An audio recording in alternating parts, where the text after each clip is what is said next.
الحمد لله نحمده ونستعينه ونستغفره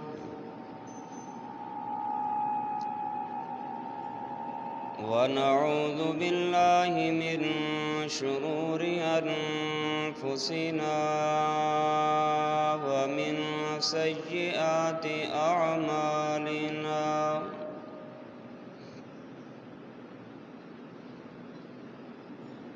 من يهده الله فلا مضل له ومن يضلله فلا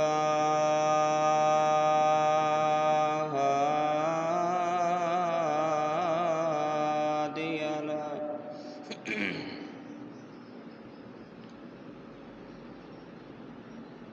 ونشهد أن محمدًا عبده ورسوله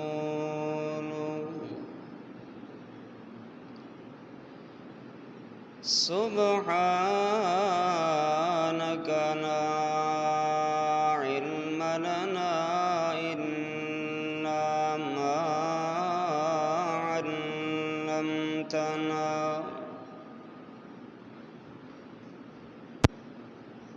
إنك أنت العليم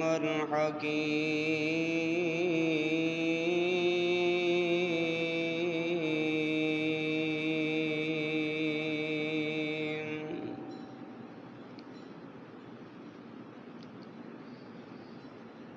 اللهم صل على محمد وعلى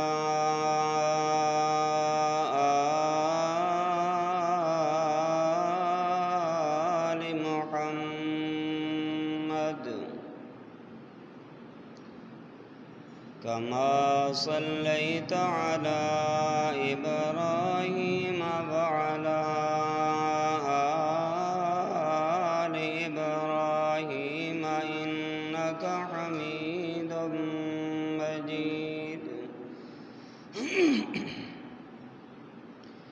اللهم بارك على محمد وعلى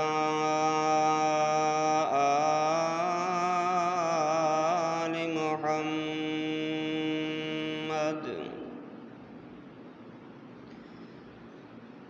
كما باركت على إبراهيم وعلى آل إبراهيم إنك حميد مجيد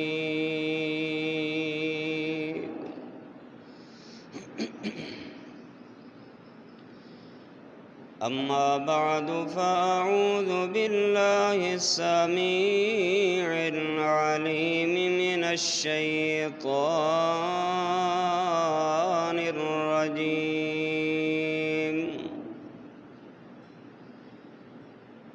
بسم الله الرحمن الرحيم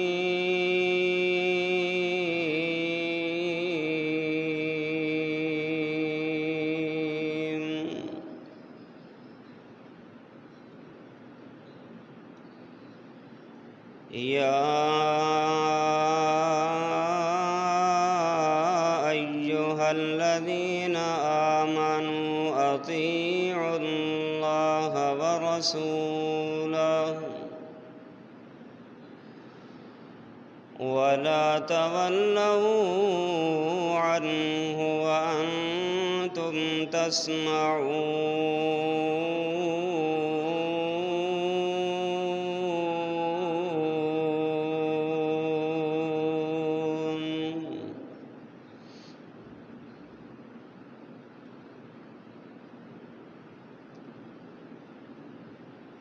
یا الہی جب تک میرے بدن میں جان رہے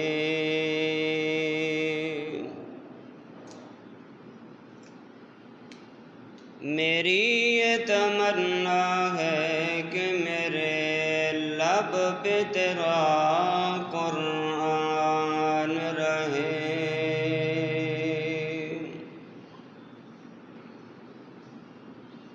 اور یہ بھی تمنا ہے کہ اس دنیا میں کوئی کام کر جاؤں، الہی اگر توفیق مل جائے تو خدمت اسلام کر جاؤں۔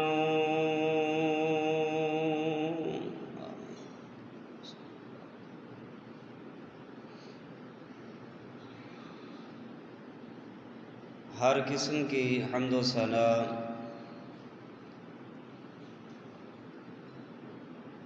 کبریائی، بڑائی، یکتائی، تنہائی، شہنشاہی اور بادشاہی اللہ وحدہ لا شریک کے لیے۔ بے شمار درود و سلام امام الانبیاء خاتم الانبیاء جناب محمد الرسول اللہ صلی اللہ علیہ وآلہ وسلم کی ذات گرامی کے لیے۔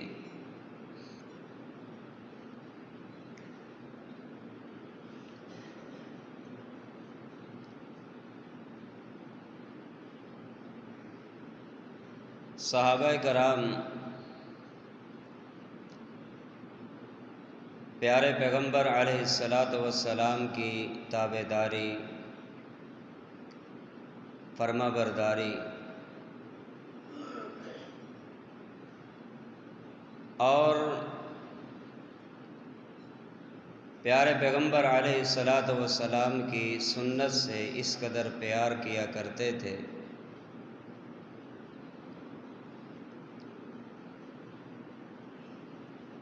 کہ جب جب حضرات صحابہ کرام کو یہ پتہ چل جاتا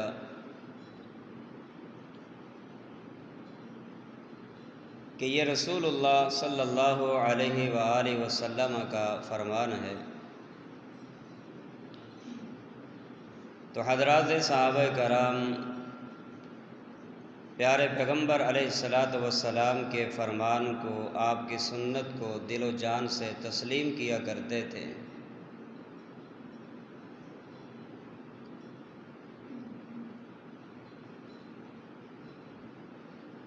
پیارے پیغمبر علیہ السلام کے فرمان کے آنے سے پہلے وہ کیا کہتے تھے، کیا کرتے تھے،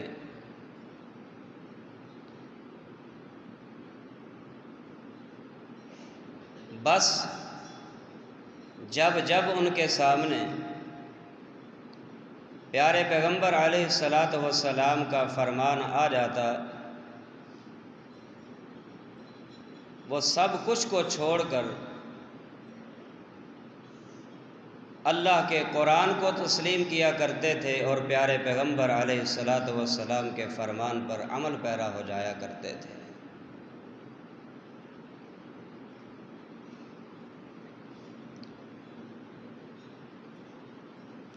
حضرات صحابہ کرام کا یہ عقیدہ تھا، حضرات صحابہ کرام کا یہ منہج تھا، اور حضرات صحابہ کرام کا یہ ایمان تھا کہ سب کی بات کو چھوڑا جا سکتا ہے، برادری کو چھوڑا جا سکتا ہے، خاندان کو چھوڑا جا سکتا ہے، امام کی بات کو چھوڑا جا سکتا ہے، مجتہد محدث کی فقیہ کی بات کو چھوڑا جا سکتا ہے۔ کائنات کے اندر ایک ایسی ہستی ہے،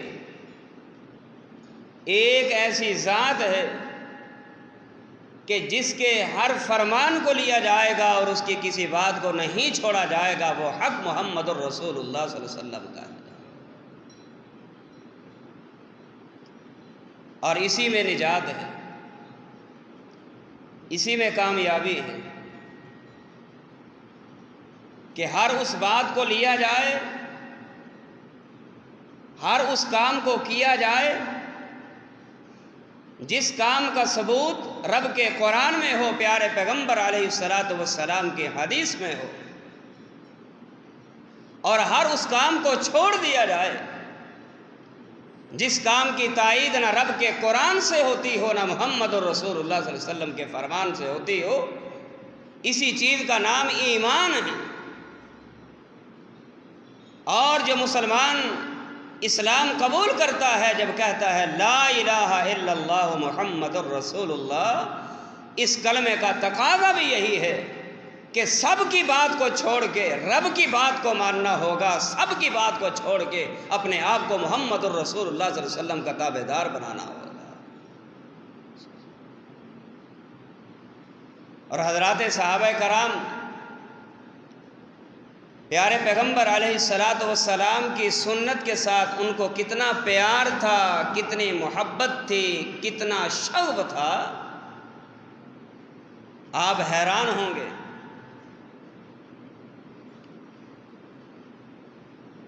صحیح بخاری کی حدیث ہے، سیدنا عمر فاروق رضی اللہ تعالی عنہ بیت اللہ میں تشریف فرما ہے، بیت اللہ کا طواف فرما رہے، بیت اللہ کا طواف کرتے آپ جب حجر اسود کے قریب آئے اور حجر اسود کے قریب جب پہنچے اس کو بوسہ دینے لگے۔ بوسہ دینے سے قبل سیدنا عمر فاروق رضی اللہ تعالی عنہ نے حجر اسود کو مخاطب ہوئے، اور حجر اسود کو مخاطب ہو کر کیا کہتے ہیں؟ امام بخاری رحمہ اللہ نے صحیح بخاری میں اس روایت کو نقل کیا ہے کہ سیدنا عمر فاروق رضی اللہ تعالی عنہ حجر اسود جس کا نزول جنت سے ہوا ہے، اور جو بھی حجر اسود کو بوسہ دیتا ہے اور اس کا بوسہ اس کے نصیب میں آ جائے، قیامت والے دن وہ حجر اسود اس بوسہ دینے والے انسان کی اللہ کے دربار میں گواہی دے گا، شاہد بن کے حاضر ہوگا۔ سبحان اللہ، اتنا عظیم پتھر یہ حجر اسود، اس کو مخاطب ہو کے کیا کہنے لگے؟ فرمایا انی اعلم انک حجر لا تضر ولا تنفع۔ پیارے عمر فاروق رضی اللہ تعالی عنہ حجر اسود کو، کالے پتھر کو مخاطب ہو کے فرمانے لگے انی اعلم انک حجر، میں جانتا ہوں تو پتھر ہے، اور میرا عقیدہ کیا ہے؟ عمر فاروق رضی اللہ تعالی عنہ نے آنے والی انسانیت کے عقیدے کی بھی اصلاح فرما دی، آنے والے لوگوں کے عقیدے کی اصلاح فرماتے ہوئے اعلان فرمایا انی اعلم انک حجر لا تضر ولا تنفع، نہ تو کسی کو نفع دے سکتا ہے نہ تو کسی کو نقصان پہنچا سکتا ہے، تو ایک پتھر ہے، ایک ٹھوس چیز ہے، ایک مضبوط چیز ہے۔ اللہ پاک نے نہ تیرے اندر نفع کی حیثیت رکھی ہے نہ تیرے اندر نقصان کی صلاحیت رکھی ہے۔ اس سے معلوم ہوا جو بندہ بھی اپنا عقیدہ یہ رکھتا ہے فلاں پتھر پہن لوں گا، فلاں نگینہ لگا لوں گا، انگوٹھی میں فلاں نگینہ لگانے سے مجھے بواسیر نہیں ہوگی، انگوٹھی پہننے سے مجھے اللہ اکبر کمزوری نہیں ہوگی، یا کڑا پہن لینے سے میری بیماری کا ازالہ ہو جائے گا، یا فلاں پتھر کو اپنے جیب میں رکھ لینے سے مجھے بیماری سے ازالہ ہو جائے گا۔ عمر فاروق رضی اللہ تعالی عنہ نے آنے والے لوگوں کے قیامت تک کے لوگوں کی اصلاح فرما دی۔ عقیدے کی اصلاح فرماتے ہوئے کیا فرمانے لگے؟ انی اعلم انک حجر لا تضر ولا تنفع، مجھے پتا ہے تو پتھر ہے، نہ تو نفع کی صلاحیت رکھتا ہے، نہ تو کسی کو نقصان پہنچا سکتا ہے، لیکن عمر تیرے قریب آ کے تجھے بوسہ کیوں دینے لگا ہے؟ سوال پیدا ہوتا ہے، عمر تو اس پتھر کو پھر کیوں چومتا ہے؟ عمر تو اس پتھر کو پھر بوسہ کیوں دیتا ہے؟ عمر فاروق رضی اللہ تعالیٰ عنہ نے اس بات کا بھی جواب دیا، اور جواب دیتے ہوئے فرمانے لگے وَلَوْ أَنِّي رَأَيْتُ النَّبِيَّ صلی اللہ علیہ وسلم یقبلک ما قبلتک، اے پتھر میرا عقیدہ تو تو نے سن لیا، اور لوگوں تو نے عمر فاروق کا عقیدہ تو سن لیا، کتنی عظمت والا پتھر کیوں نہ ہو، چاہے اس پتھر کا نزول جنت سے دنیا کے اندر کیوں نہ ہوا ہو، عمر فاروق نے دنیا والوں کو عقیدہ دے دیا، نہ پتھر نقصان کی صلاحیت رکھنے والے، نہ پتھر نقصان اللہ اکبر نفع دینے کی صلاحیت رکھنے والے، نہ دنیا کے اندر کڑے پہنے والے، کڑے جو پہنے جاتے ہیں نہ یہ نفع دے سکتے نہ نقصان دے سکتے، نہ کالی ڈوریاں آپ کی بیماریوں کا ازالہ کر سکتی ہیں۔ آپ موٹر سائیکل کے سٹینڈ پہ موٹر سائیکل کے اللہ اکبر اس کے اوپر آپ کالا کپڑا بھی باندھ دیں، یہ کالا کپڑا آپ کو ایکسیڈنٹ سے نہیں بچا پائے گا۔ آپ گاڑی کے آگے یا گاڑی کے پیچھے پرانا چھتر اٹھا کے، پرانا جوتا اٹھا کے رسی باندھ کے آپ لٹکا کے یہ عقیدہ بنا لیں کہ یہ پرانا جوتا میری گاڑی کو نقصان سے بچا لے گا۔ عمر فاروق رضی اللہ تعالیٰ عنہ نے لوگوں عقیدہ دے دیا ہے، پتھر جنت سے آنے والا کیوں نہ ہو، عقیدہ بنا لیجئے اللہ پاک نے نہ ان کے اندر نفع کی صلاحیت رکھی ہے، نہ ہی اللہ پاک نے ان کے اندر نقصان کی صلاحیت رکھی ہے۔ سوال پیدا ہوتا ہے عمر پھر تو اس کو چومتا کیوں ہے، عمر تو اس کو بوسہ کیوں دیتا ہے؟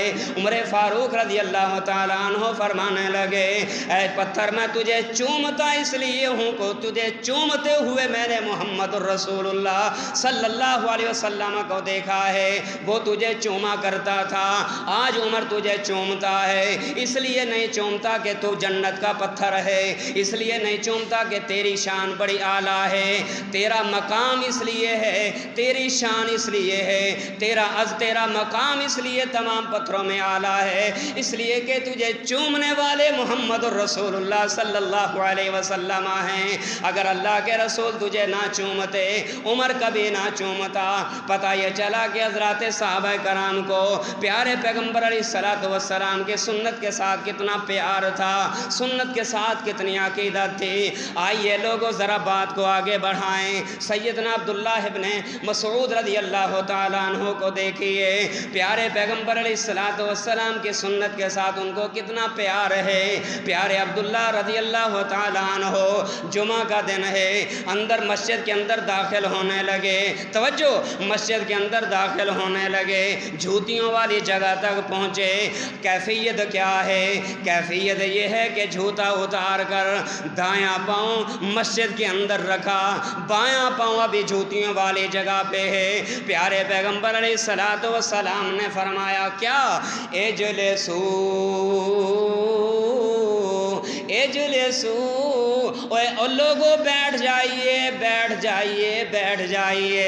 پیارے پیغمبر علیہ الصلوۃ والسلام نے جب فرمایا لوگوں بیٹھ جائیے، سیدنا عبداللہ بن مسعود رضی اللہ تعالیٰ عنہ کی کیفیت دیکھیے، دایاں پاؤں مسجد کے اندر، بایاں پاؤں جوتیوں والی جگہ پہ، ایک پاؤں اتار کے اللہ اکبر مسجد کے اندر رکھ دیا، دوسرا پاؤں بایاں پاؤں جوتیوں والی جگہ پہ رکھا ہوا ہے، اور پیارے پیغمبر کا فرمان سننے کے بعد بایاں پاؤں وہیں رک گیا، بایاں پاؤں جوتیوں والی جگہ پہ رکھ کر وہیں بیٹھ گئے۔ خطبہ دیتے دیتے میرے پیارے پیغمبر علیہ الصلوۃ والسلام کی نگاہ مبارک عبداللہ بن مسعود رضی اللہ تعالیٰ عنہ کی طرف پڑی۔ آپ نے جب عبداللہ بن مسعود رضی اللہ تعالیٰ عنہ کو جب دیکھا کہ وہ مسجد کے دروازے پر بڑی عجیب و غریب کیفیت کے ساتھ بیٹھے دکھائی دے رہے، فرمایا رسول اللہ صلی اللہ علیہ وسلم۔ حضرت عبداللہ بن مسعود رضی اللہ تعالیٰ عنہ کو امام کائنات صلی اللہ علیہ وسلم نے جوتیوں والی جگہ پر بیٹھے دیکھا۔ آپ نے فرمایا فجلس علی باب المسجد، کہ عبداللہ مسجد کے دروازے پر بیٹھا ہوا ہے۔ آپ نے جب دیکھا تو فرمانے لگے تعال یا عبداللہ، تعال یا عبداللہ، اوے عبداللہ خیریت تو ہے، سارے مسجد میں پہنچ چکے ہیں، تو جوتیوں والی جگہ پہ کیوں بیٹھا ہوا ہے، اندر کیوں نہیں آتا؟ حضرت عبداللہ بن مسعود رضی اللہ تعالیٰ عنہ نے فرمایا ہوگا، حضرت عبداللہ بن مسعود رضی اللہ تعالیٰ عنہ نے عرض کی ہوگی محبوب آپ نے تو فرمایا تھا اجلسو، بیٹھ جائیے بیٹھ جائیے بیٹھ جائیے۔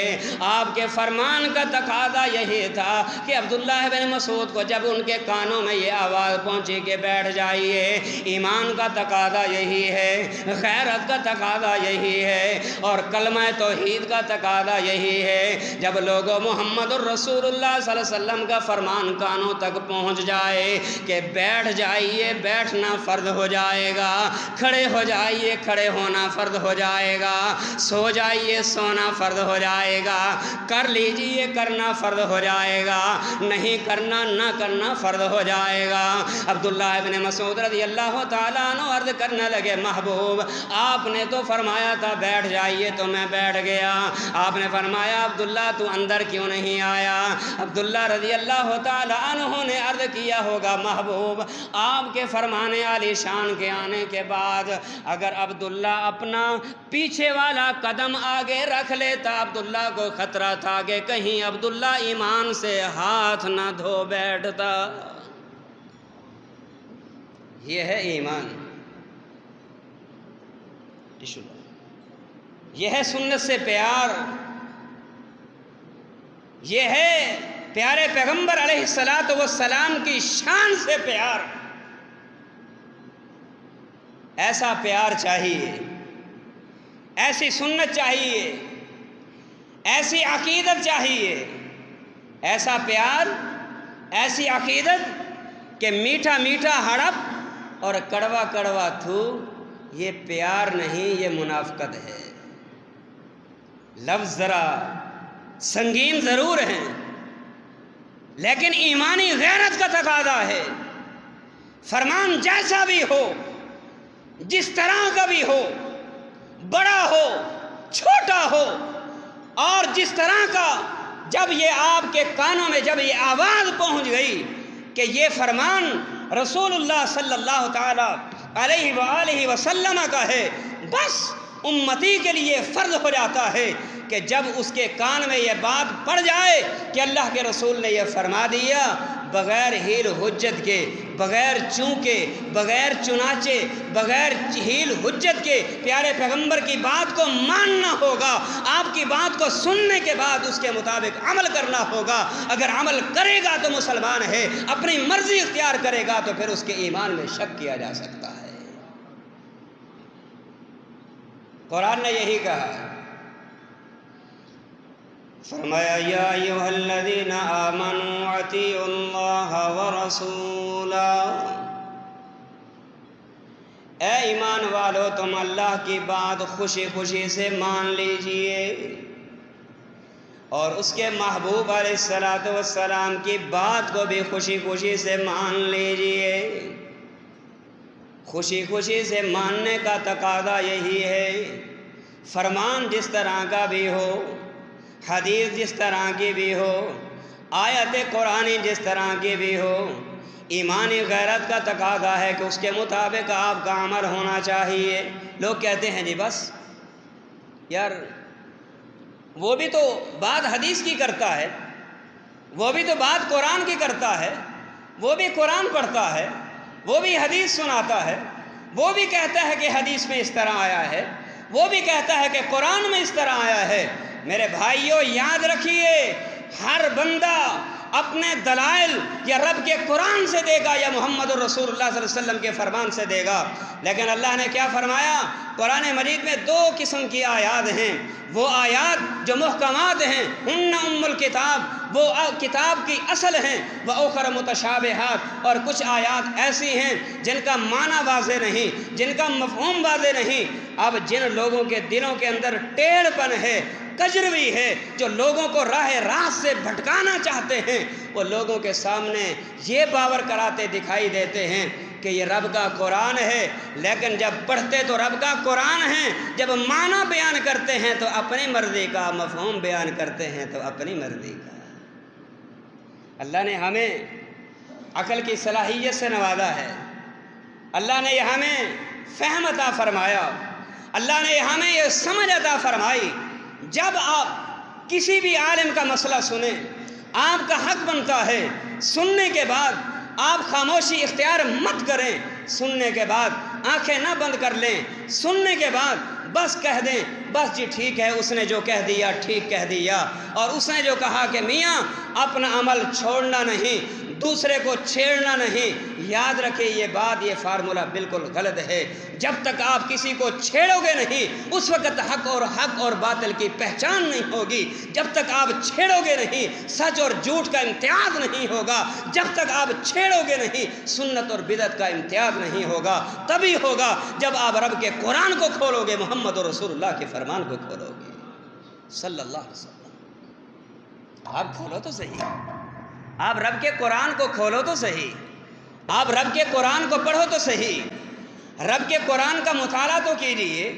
اب اگر بندہ محض سننے کے بعد اسی پہ یقین کر لے تو یہ بات حضرت یعقوب علیہ السلام نے ہمیں سکھلائی ہے کہ جب یوسف علیہ السلام کے بھائیوں نے اپنے بھائی یوسف کو پکڑا اور پکڑنے کے بعد جنگل میں لے گئے، جنگل میں لے جانے کے بعد اپنے بھائی کو کنویں کے اندر پھینک دیا، قمیض اتار لی، کرتا اتار لیا، توجہ، کرتا اتار لیا، قمیض اتار لی اور کنویں کے اندر پھینک کے رات کا وقت ہے، روتے ہوئے اپنے ابا کے پاس آئے، روتے ہوئے اپنے ابا کے پاس آئے اور آ کر کہتے ہیں ابا انا ذهبنا نستبق وتركنا يوسف عند متاعنا فأكله الذئب۔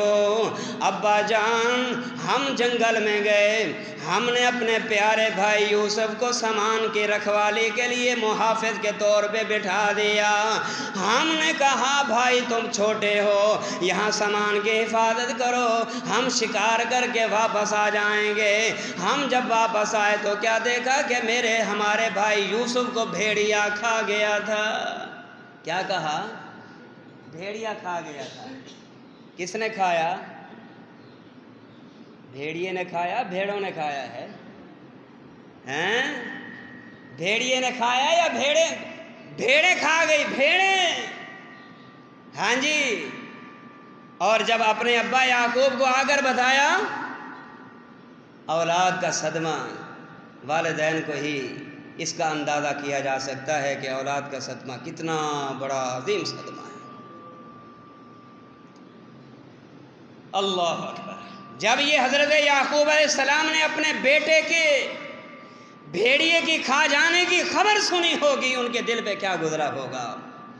انہوں نے اپنے بیٹوں کی بات سننے کے بعد آنکھیں بند نہیں کی، سو نہیں گئے، لیٹ نہیں گئے، آرام نہیں کیا، توجہ، آرام نہیں کیا، بلکہ کیا کہنے لگے، بیٹا بھیڑیا تو کھا گیا، کوئی بھیڑیے کے کھا جانے کی کوئی نشانی بھی ہے، کوئی دلیل بھی ہے؟ ہاں ہاں ابا بالکل دلیل ہے۔ کیا دلیل ہے؟ ابا ہمارے بھائی یوسف کا کرتا جو ہے یہ دلیل ہے۔ فرمایا لاؤ دکھاؤ، لایا، دکھایا، کرتا واقعی حضرت یوسف علیہ السلام کا تھا، وہ ایسے ہی وہ کرتا جو ہے وہ ایسے لپٹا ہوا ہے، ایسے جمع ہے، ایسے اس کو لپیٹ کے خون میں لت پت کر کے ایسے لپیٹ کے اپنے ابا کے سامنے رکھ دیا۔ ابا نے ظاہری طور پہ کرتے کو دیکھ کے پہچان تو لیا ہوگا نا کہ یہ کرتا میرے یوسف بیٹے کا ہے، لیکن انہوں نے ماض دیکھ کے کرتے کو رکھا نہیں، بلکہ بند کرتے کو انہوں نے کھولا۔ کھولتے بھی رہے، دیکھتے بھی رہے، اور ساتھ ساتھ کہتے بھی رہے ہوں گے نا کہ بھیڑیا کتنا سمجھدار تھا، بھیڑیا کتنا سیاںا تھا کہ اس نے پہلے میرے یوسف کو پکڑا ہوگا، پھر پکڑ کے بٹھایا ہوگا، بٹھا کے کرتا اتارا ہوگا، کرتا اتار کے سائیڈ پہ رکھا ہوگا، سائیڈ پہ رکھنے کے بعد پھر میرے یوسف کی بوٹیاں بنائی ہوں گی، پھر اس کا خون بہایا ہوگا، پھر کرتے کو اٹھا کے خون میں لت پت کیا ہوگا۔ بھیڑیا بڑا سیاںا تھا۔ میرے بھائیوں، یعقوب علیہ السلام نے بند کرتے کو دیکھ کے رکھ نہیں دیا، بلکہ بند کرتے کو انہوں نے کھول کے قیامت تک کے آنے والے لوگوں کو یہ سبق دے دیا ہے کہ لوگوں، جب بھی تمہارے سامنے کوئی رب کے قرآن کا نام لے، جب بھی تمہارے سامنے محمد الرسول اللہ صلی اللہ علیہ وسلم کے فرمان کا نام لے، سننے کے بعد تم نے آنکھوں کو بند نہیں کر لینا، گھر میں جا کے آرام کی نیند سو نہیں جانا، بلکہ بند قرآن کو تم نے کھولنا ہوگا، کھولنے کے بعد اس کو خود پڑھنا ہوگا، حدیث کا مطالعہ کرنا ہوگا۔ جب تم بند قرآن کو کھول کے پڑھو گے، بند حدیث کو کھول کے پڑھو گے، تب تمہارے سامنے واضح ہو جائے گا صحیح کیا ہے، غلط کیا ہے، سنت کیا ہے، بدعت کیا ہے، حق کیا ہے، باطل کیا ہے، سچ کیا ہے، جھوٹ کیا ہے۔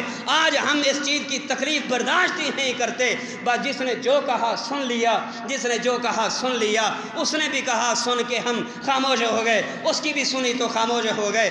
ہر کسی کی سنو، لا تنظر الی من قال وانظر ما قال، یہ نہ دیکھ کہنے والا کون ہے، یہ دیکھ کہنے والا بات کس کی کرتا ہے۔ اگر کہنے والا بات رب کے قرآن سے کر رہا ہو، محمد الرسول اللہ صلی اللہ علیہ وسلم کے فرمان کی بات کر رہا ہو، اس کو لے لیجئے۔ اگر وہ کہنے والا بات بڑے گدی نشینوں کی کرتا ہے، بڑے ائمہ کی کرتا ہے، چاروں ائمہ کی کیوں نہ کرے، ابو حنیفہ کا حوالہ کیوں نہ دے، امام شافعی کا حوالہ کیوں نہ دے، امام مالک کا حوالہ کیوں نہ دے، احمد بن حنبل کا حوالہ کیوں نہ دے، یاد رکھیے دلیل کے لیے حوالہ یا رب کے قرآن کا ہوگا، حوالہ محمد رسول اللہ صلی اللہ علیہ وسلم کے فرمان کا ہوگا۔ نہ حوالہ میرا چل سکتا ہے، نہ میرے باپ کا حوالہ چل سکتا ہے، حوالے میں نہ میری برادری کا حوالہ چل سکتا ہے، حوالے میں نہ میرے استاد کا عمل چل سکتا ہے۔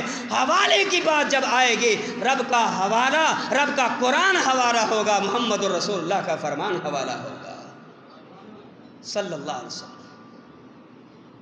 حضرت عبداللہ بن مسعود ہیں یہی رضی اللہ تعالی عنہ، ایک دفعہ انہوں نے مسئلہ بیان کیا اور مسئلہ بیان کرتے ہوئے کہا کہ اللہ نے ان عورتوں پر لعنت کی ہے، توجہ، اللہ نے ان عورتوں پر لعنت کی ہے جو عورتیں اپنے دانتوں کو ترشواتی ہیں، اور ان عورتوں پر لعنت کی ہے جو یہ بھویں بنواتی ہیں۔ اللہ نے ان عورتوں پر لعنت کی ہے جو اپنے چہروں کے بالوں کو اکھیڑتی ہیں، اللہ نے قرآن میں لعنت کی ہے۔ یہ مسئلہ بیان کس نے کیا؟ صحابی رسول سیدنا عبداللہ بن مسعود رضی اللہ تعالی عنہ، نام یاد کیجئے، سیدنا عبداللہ بن مسعود رضی اللہ تعالی عنہ نے یہ مسئلہ بیان فرما دیا کہ اللہ پاک نے ایسی عورتوں پہ لعنت کی ہے جو عورتیں ایسا ایسا کرتی ہیں۔ حضرت عبداللہ بن مسعود رضی اللہ تعالیٰ عنہ کے مسئلے کے بیان کر لینے کے بعد وہ عورت ایک مسئلہ سن کے گھر گئی، گھر جانے کے بعد، مسند احمد کی حدیث، گھر جانے کے بعد اس نے رب کے قرآن کو کھولا، رب کے قرآن کو کھول کر پڑھنا شروع کر دیا۔ کہاں سے؟ الحمدللہ رب العالمين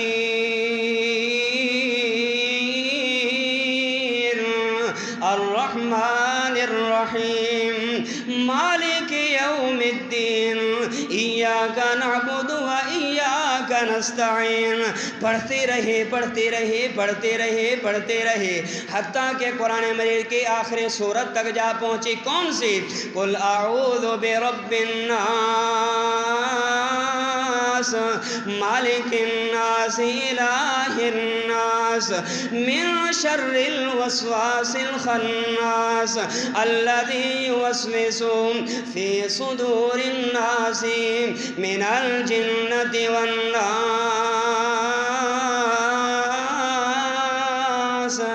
پورا قرآن پڑھ ڈالا. پورا قرآن پڑھنے کے بعد جب یہ مسئلہ اس عورت کو قرآن میں نہ ملا، وہ آرام کی نیند آرام کی نیند سو نہیں گئی، گھر میں آرام سے بیٹھ نہیں گئی، بلکہ وہ خاتون اٹھی، پیارے عبداللہ ابن مسعود رضی اللہ تعالیٰ عنہ کی خدمت میں حاضر ہوئی اور آگے کہنے لگی، عبداللہ تو نے یہ مسئلہ بیان کیا ہے، اللہ پاک نے ایسی ایسی عورتوں پر لعنت کی ہے، میں نے اللہ کے قرآن کو پڑھا ہے لیکن اللہ نے قرآن میں کہیں بھی یہ ذکر نہیں کیا کہ اللہ پاک نے ایسی عورتوں پر لعنت کی ہے. حضرت عبداللہ بن مسعود فرمانے لگے، لئن قراتی ہے وجدتی ہے، او آنے والی خاتون اگر تو اللہ کے قرآن کو پڑھتی تجھے یہ مسئلہ رب کے قرآن میں مل جاتا. وہ عورت کہنے لگی، لقد قرأت ما بین الدفتین، عبداللہ میں نے قرآن کو مکمل پڑھا ہے لیکن یہ مسئلہ مجھے قرآن میں نہیں ملا. عبداللہ بن مسعود فرمانے لگے، اگر تو اللہ کے قرآن کو پڑھتی یہ مسئلہ تجھے قرآن میں مل جاتا. اس نے قسم اٹھا کے کہا اور قسم اٹھا کے کہتی ہے، مجھے اللہ کی قسم میں نے پورا قرآن پڑھا ہے لیکن قرآن میں مجھے عبداللہ یہ تیرا بیان کیا ہوا مسئلہ مجھے نہیں ملا. اس عورت نے جا کے قرآن پڑھا یا نہ پڑھا؟ اس عورت نے قرآن کو کھولا یا نہ کھولا؟ ہمیں بھی کھولنا ہوگا، ہمیں بھی دیکھنا ہوگا، ہمیں بھی پڑھنا ہوگا، تب ہمیں پتہ چلے گا نماز کون سی صحیح ہے، تب ہمیں پتہ چلے گا عقیدہ کون سا صحیح ہے، تب ہمیں پتہ چلے گا روزہ کون سا صحیح ہے، تب ہمیں پتہ چلے گا تراویح کون سی صحیح ہے، تب ہمیں پتہ چلے گا زکوٰۃ کون سی صحیح ہے، تب ہمیں پتہ چلے گا جنازہ کون سا صحیح ہے، تب ہمیں پتہ چلے گا کہ اذان کون سی صحیح ہے. جب جب ہم اللہ کے قرآن کو پڑھیں گے، جب جب محمد الرسول اللہ صلی اللہ علیہ وسلم کی حدیث کو پڑھیں گے، اللہ کی قسم محمد الرسول اللہ صلی اللہ علیہ وسلم نے صحیح بخاری کی روایت ہے خود فرما کر گئے تھے کہ لوگو میں تمہیں ایسے دین پہ چھوڑ کے جا رہا ہوں، ایسا مذہب دے کے جا رہا ہوں، ایسا اسلام دے کے جا رہا ہوں کہ لیلھا کنہارھا، جس کی رات بھی دن کی طرح ہے، جس کی رات بھی دن کی طرح ہے. کیا مطلب؟ کہ اس دین میں کوئی کجروی نہیں، اس دین میں کوئی اخفاء نہیں، اس دین میں کوئی پوشیدگی نہیں، اس دین میں کوئی ایسا مسئلہ نہیں جو مسئلہ ہو اور قرآن میں نہ ہو، جو مسئلہ ہو اور محمد الرسول اللہ صلی اللہ علیہ وسلم کی حدیث میں نہ ہو. آپ نے فرمایا میں تمہیں ایسا دین دے کے جا رہا ہوں لیلھا کنہارھا، جس کی رات بھی دن کی طرح ہے. سیدنا عبداللہ بن مسعود نے فرمایا اگر تو اللہ کے قرآن کو پڑھتی تجھے یہ مسئلہ مل جاتا. اس نے قسم اٹھا کے کہا کہ اللہ کی قسم میں نے قرآن پڑھا ہے. فرمایا تو نے قرآن میں یہ نہیں پڑھا کہ ما آتاکم الرسول فخذوہ وما نہاکم عنہ فانتہوا، کہ اللہ نے قرآن میں یہ ذکر نہیں کیا کہ جو میرا محبوب تمہیں دے دے اس کو لے لو، جس سے منع کر دے اس سے رک جاؤ. فرمایا یہ اللہ نے قرآن میں نہیں فرمایا؟ بالکل فرمایا ہے. کیا یہ قرآن میں نہیں آیا؟ جی آیت قرآن کی ہے.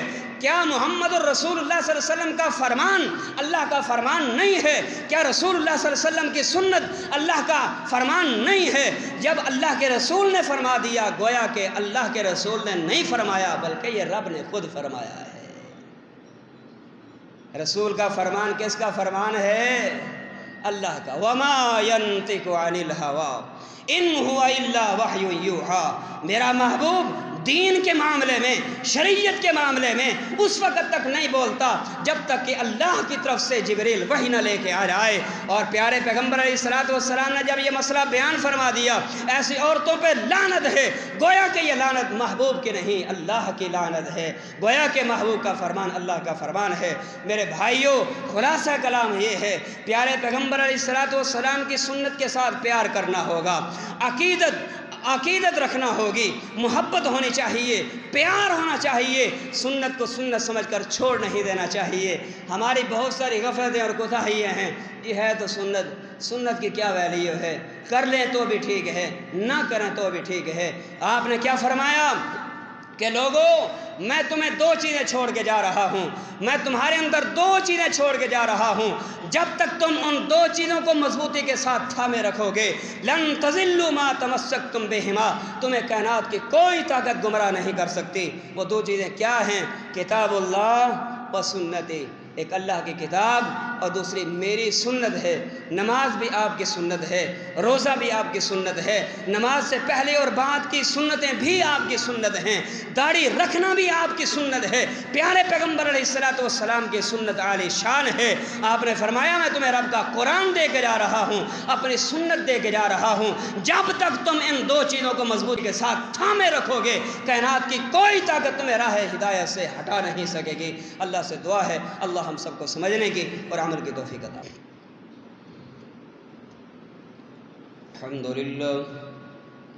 الحمد لله نحمده ونستعينه ونستغفره ونعوذ بالله من شرور أنفسنا ومن سيئات أعمالنا، من يهده الله فلا مضل له ومن يضلله فلا هادي له، ونشهد أن لا إله إلا الله ونشهد أن محمدا عبده ورسوله۔ اللهم صل على محمد وعلى آل محمد كما صليت على إبراهيم وعلى آل إبراهيم إنك حميد مجيد۔ اللهم بارك على محمد وعلى آل محمد كما باركت على إبراهيم وعلى آل إبراهيم إنك حميد مجيد۔